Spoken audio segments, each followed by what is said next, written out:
আপন ভাই ইমদাদুল হক তার ছেলে অন্তর আমার মাক মারেছে, আমার বোনেক মারেছে, আমার ছেলেক মারেছে, আমাকে মারেছে।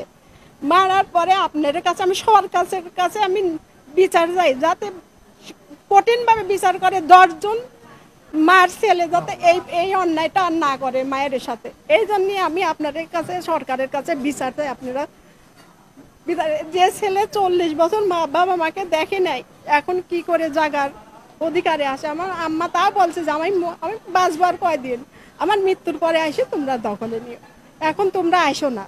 তারপরেও মাঝে মাঝে হুমকি লোকজন, তারপরে আজকে আবার লোকজন নিয়ে পাঁচিল ভাঙতে গেছে, আম্মা মানা করছে, আম্মাকে মারছে, এই তো আমাদের সবাইকে মারছে। আমার ছেলে বলছে যে তো খাইয়ে ফেলাবো, তোকে বাঁচতে দেবো না, তো খাইয়ে ফেলাবো, এই কথা বারবার বলছে। ইমদাদুল হক আমার ভাই, ওই রাত্রিবেলা 10-12 দিন ছেলে মাস্তান নিয়ে আসছিল, নিয়ে এসে মা হুমকি দিতে চলে গেছে। মা আবার আমাকে বললো, আমি আলাদা থাকি, মা আমাকে বললো আমি সকালে এসে মার কাছে বসে আছি।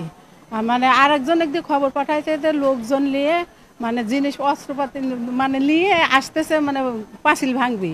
তা আমি মার কাছে বসেই আছি, বলতে বলতে চলে আসলো, আসে পাঁচিল হাতুড়ি দিয়ে ভাঙা শুরু করে দিল। মা বললো যে আমরা একসাথে বসবো, বসে তারপর দেখি কি হয়, তুমি জাগা নিছো আমার কাছে শুনে নাও নাই জাগা, আমি জানি না।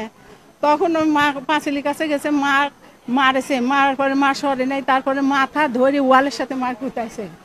মা যখন পড়ে গেছে আমি ধরতে গেছি, আমাকে মারেছে, হাতুর দিয়ে বাইরেছে। দেখেন, মারার পরে তারপরে মা অজ্ঞান হয়ে পড়ে গেছে, আমরা মা হাসপাতালে গেছি। ওর সাথে আসছিল কারো কোন পাড়ার ছেলে মাস্তানা, একটা ছেলে আছে সাথে, সেই ছেলে আর মাস্তানদের নিয়ে আসছিল।